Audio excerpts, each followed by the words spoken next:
Captain on the bridge. Alright, captains, we are back on the bridge, and today, yes, we got some things to go over from the Star Trek Online official Twitter feeds, so on screen.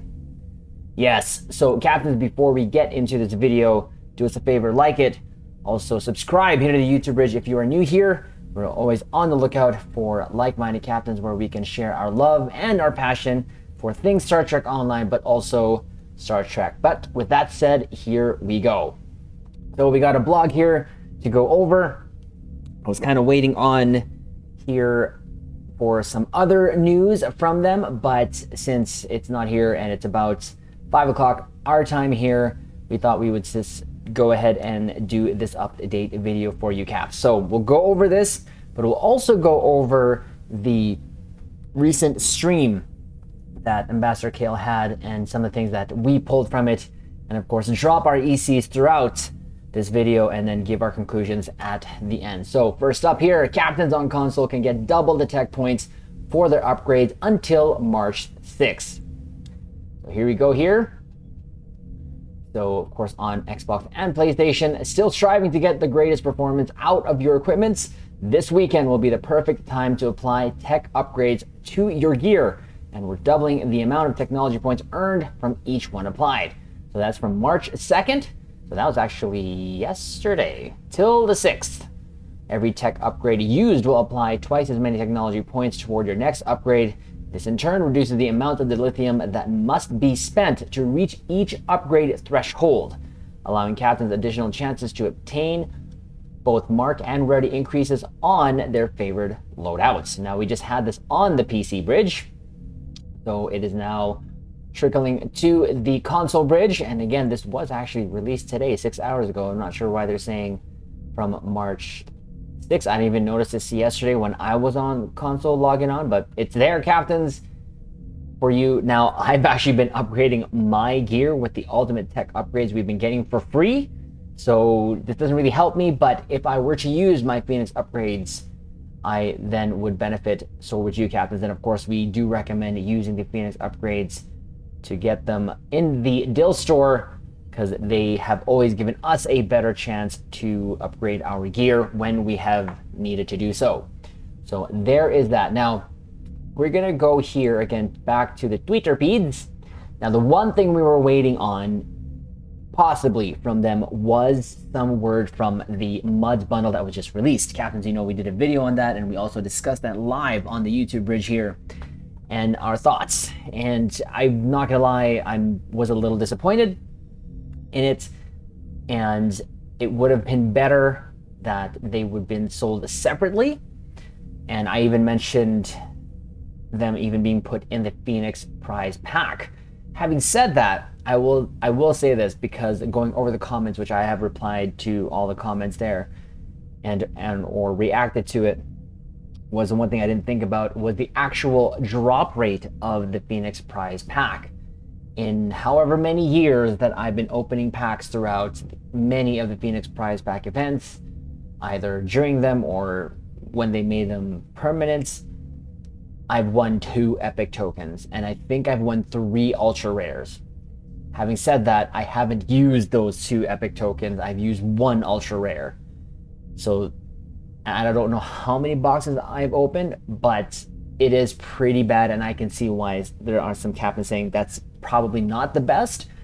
But I guess I was going at it with the angle of, regardless, it's still money for Cryptic, because we'd have to buy this end, turn it to dilithium, so we can use the dilithium to purchase the Phoenix prize packs. And then of course try to see if we can get an epic token. So I can see why that way also is not viable. There are some captains that I've seen in the comments saying they've been waiting for this, they're gonna gladly get it. And I did say that in the video yesterday, that of course at the very end of the day, it is definitely up to you, captain. You're the one flying it, you're the one that knows your resources. If this is something that you want, by all means, go ahead. It's there, it's gonna be there for you.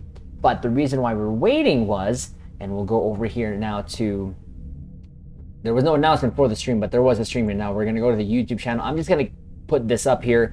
I'm gonna link, obviously, the blog, of course, for the upgrade event on a console in the description below, along with this YouTube link there to the cryptic stream there that was just yesterday. But I was taking notes while I was listening there, so I'm just gonna leave this here.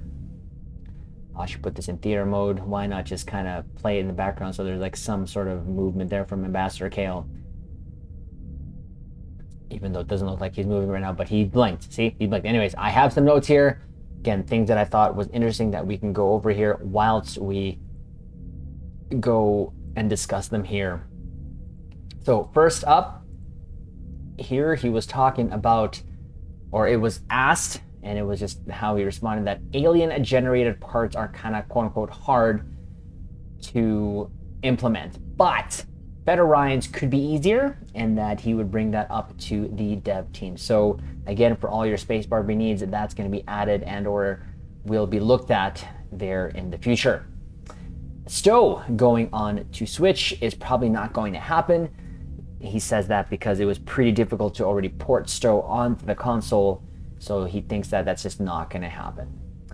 This was quite interesting. He thinks that the largest ship in game is possibly the Rom Valkis, the Romulan Valkis. I had thought at this point in terms of volume, it would be Baby V'ger, but or maybe even the Emerald Juggernaut if you kind of, you know, scrunch it all up into a ball, which would actually, you know, take up more space. I thought it'd be Baby V'ger because it's a pretty chunky ship. So, but he thinks, he's not 100% sure. I just thought it was interesting because that is part of a family, of course, of ships, not only for the Ramen, but of course the KDF has the Durgath, which just seems like a stretched out board skew. And of course the Fed has the Enterprise J. Anyways, he was asked in chat about the Kittimer ships. Now, this was what I was waiting for, and this was his response. Literally all he said was the feedback was forwarded, and he thinks that there's probably no changes happening, and that's why we were kind of waiting to release this update video in case that they release something else. Because in all fairness to Cryptic, the last bundle there, the 13th anniversary, there was so much feedback, quote unquote, that it forced them to add a ship, the Styx, to the 13th anniversary bundle. So not sure what we were going to get it as an answer to this feedback, but right now, at least they heard, they saw all the comments of it. Personally, again, I'm looking at a lens through that I have these ships, and yes, although they're good and nice to have, if you're looking for optimum performance, it's not there. By saying that, though, there are sometimes I get ships that are just for looks. So again, if you have the resources, Captain, it's up to you at the end of the day. I just feel that there are better bundles, and again, I'll throw out the 10th anniversary bundle there that is worth definitely more than, well, it's not even worth more than this. It's actually less. It's 19,000 on sale.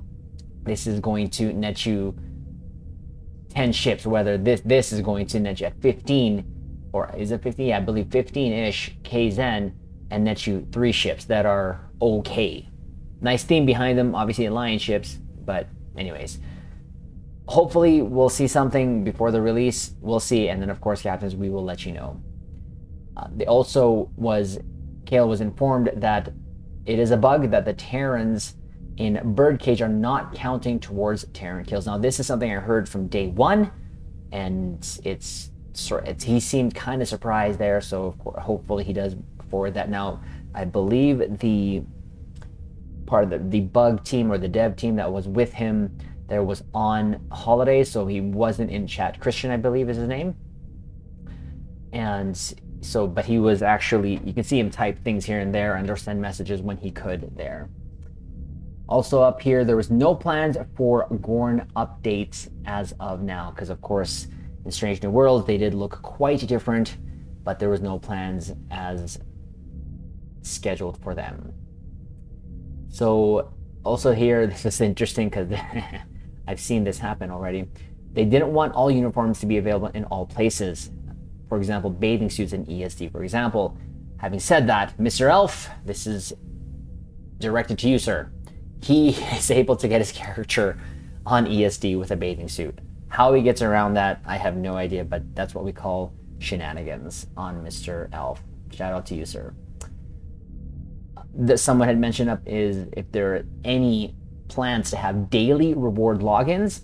And when that was said, I was thinking, well, that's kind of what the Pendevers are, but I know what they're sort of trying to get at, because when you do that for a game that I used to play, their timelines, Star Trek Timelines, just for logging in, you would go to your email and you'd receive a bonus something.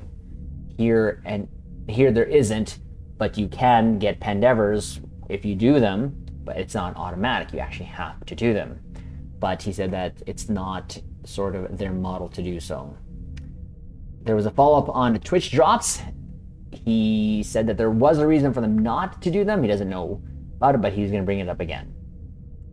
There was of course, also an issue on console that I'd noticed, and I'd said before, I believe in some of the videos that we've done for the console bridge, that there is no audible queue to let you know when a mission pops when you join either a random queue or queue up for a mission, TFO.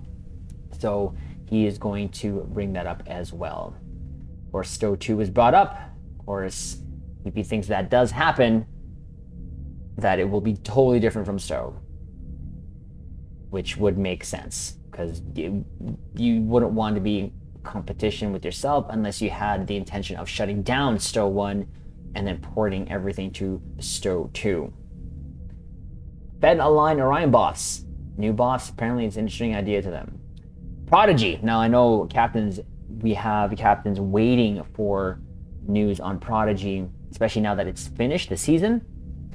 He thought there was some movement with it getting approved, but apparently there has been no movement and he hasn't heard anything, so that kind of sucks. I know there are some of my fellow captains that want the Protostar there in Star Trek Online, but it looks like it's still a waiting game, unfortunately. If a whale probe is done, it'll be done like a baby V'ger, so we would have a baby whale probe. Yes. More space traits for boss, something he can totally mention to the dev team. T7 ships, not a thing. Maybe we'll be able to upgrade them with another sort of upgrade token like the T6X, but they would rather us keep the ships that we have, and they don't want to sell us ships that we already have, but just with more powerful. So they would literally just sell us another upgrade, as opposed to making your ship a T6.5, it'd be a T6.75, because it would be just, and really, to be honest, it's just no point.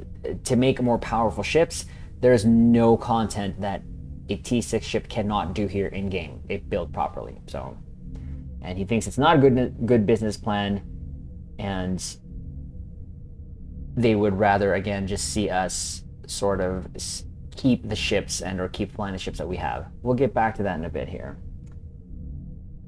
Some content coming soon that has higher difficulty modes. He thinks it's different than what we are thinking of. And he also mentioned this, which was very interesting. He has some in-game stats or information that suggests there is not that many DPS players left. Having said that,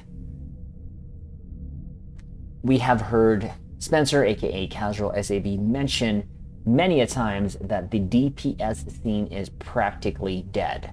So that is pretty much almost, I don't want to say confirmed, but almost a metric that they can see. Having said that, you still have people trying to min-max their builds, but not at that level of what, especially what Spencer would consider, quote unquote, the end game, that being, of course, with the supported runs and all that stuff. So I'd like to probably know more on that information that he has on these DPS heads not being around as much, because that'd be something fun to kind of just look at. So they do plan on doing more legendary ships, that there was just no inspiration for legendary bundles, and that doing the Terran ships legendary didn't make sense for them. So that's pretty interesting to hear. So, and we know we're going to get a legendary Valdor and or Akira, hopefully. I mean, I say we know, but that was leaked on their spreadsheet there, that was shown accidentally on stream there. So hopefully that was more of a plan of ships to release. And hopefully, I'll say right now, hopefully they get it right. Akira Command. Yes. It was asked also which ship from the 13th anniversary bundle was the best selling. Last week, it was kind of neck and neck from the Hydra and the Eagle, with the Hydra still being a little above. But this week, it is now by far the best selling ship in that bundle. And rightfully so. It's a fun ship to fly. We just recently, of course, made a video on it. It's great to have the stuff that he gave us, like a mini sort of MVAM console, also that can act as another, like a phaser shooting console on top of that, which I thought was really cool. And of course, an updated look to the Prometheus, which of course is one of my favorite ships. They're saying he had mentioned that there's some things that they've done had positive effect on the Deluxe, and my notes here were like, right, Spencer, because it was his video. It couldn't have been consequence or coincidence, I should say, that Spencer did those videos about the Deluxe, about the bot farms, and all of a sudden it dropped, and it's dropping like a rock. It is, as of last night, it's like 2.5.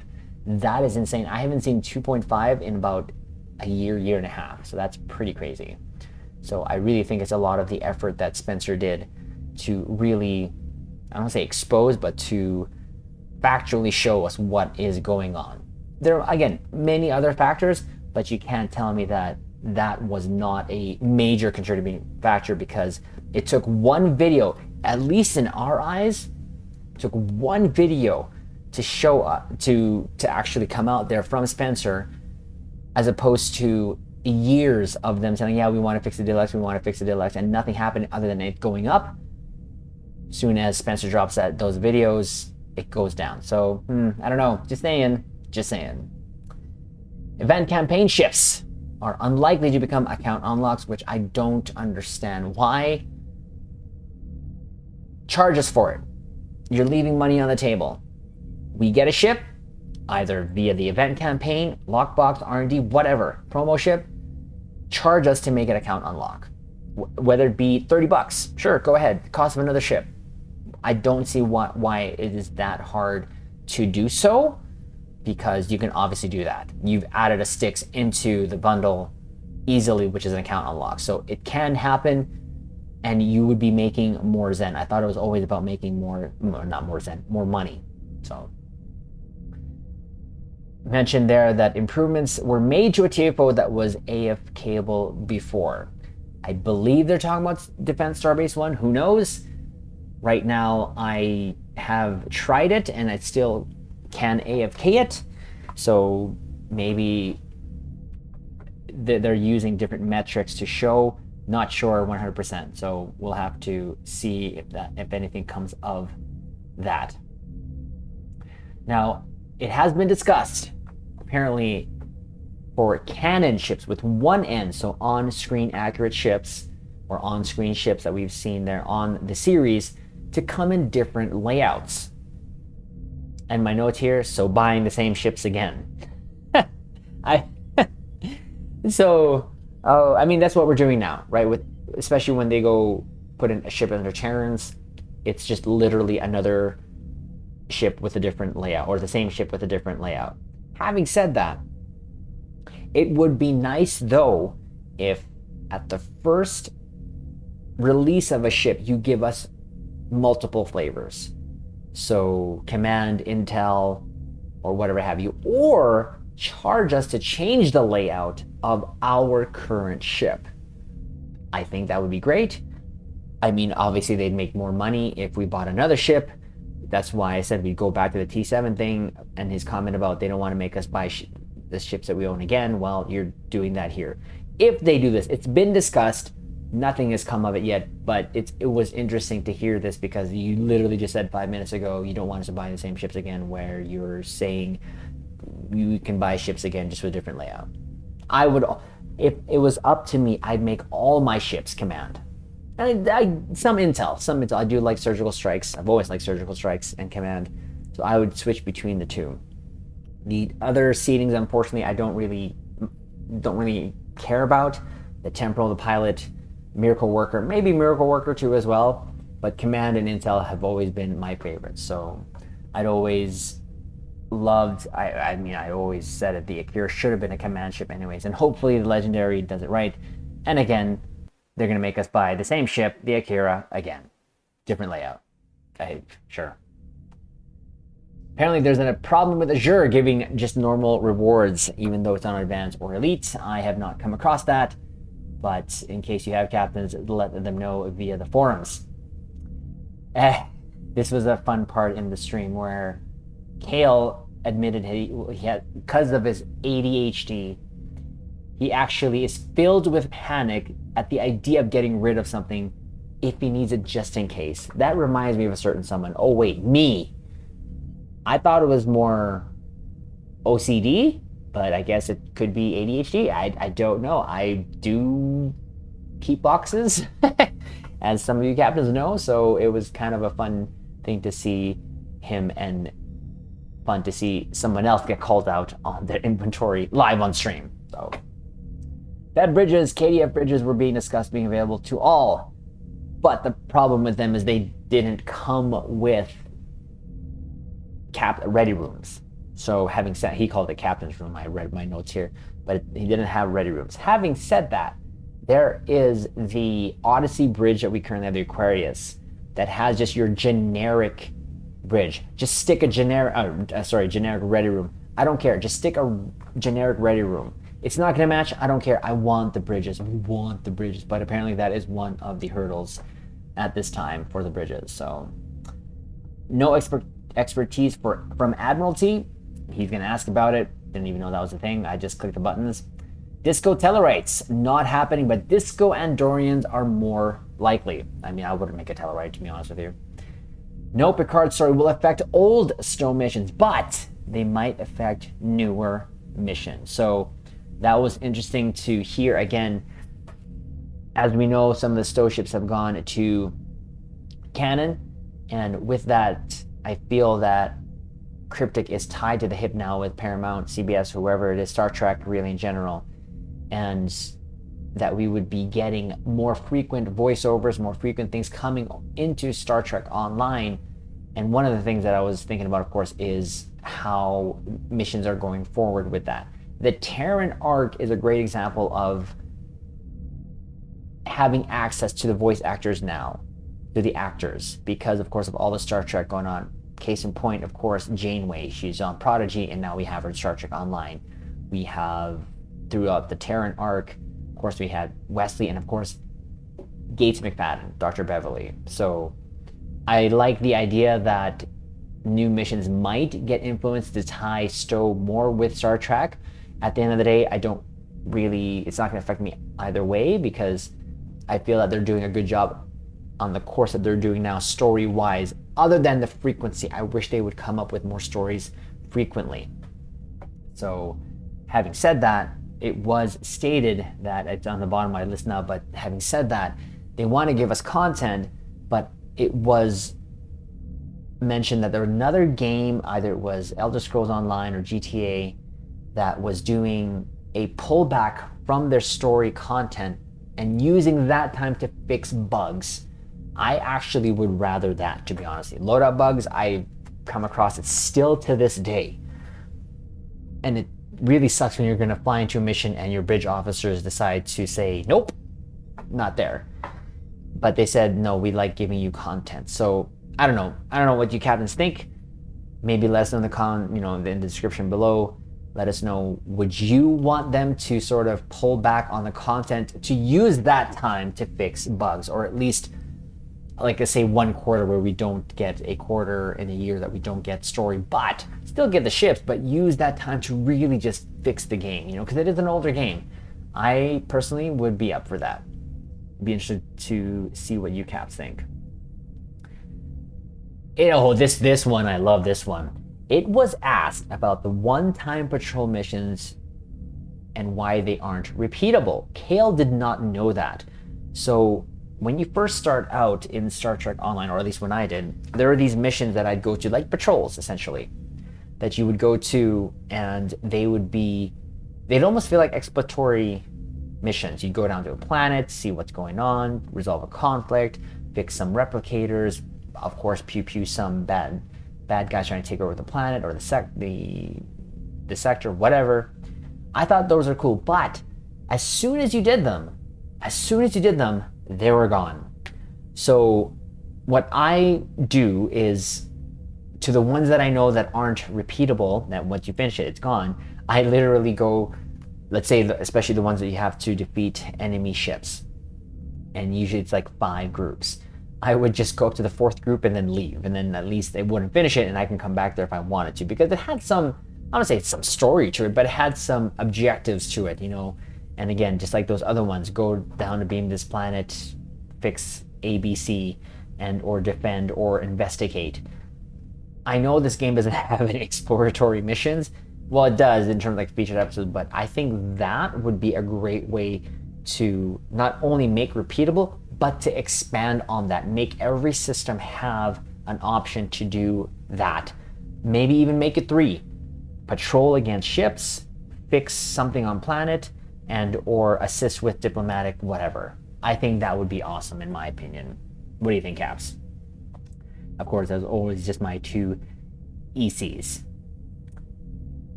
It's brought up Valkyrie fighters to get possibly agony damage. Jonathan was looking into it, sort of, he says. So if that's the thing, it really, to me, doesn't bother me. I just love having the Valkyrie fighters here in game. This one was kind of funny. Still thinks YouTubers' theories is simplistic and there's more to it, and he was referring to the LLaP situation. So I know it is a layered problem. It's not just bot farm. There is an issue, but you can't tell me at this point that it wasn't one of the major contributors to the LLaP going crazy. So that's his opinion. That's his opinion. Obviously, he has access to more data, but again, like I said earlier, it's kind of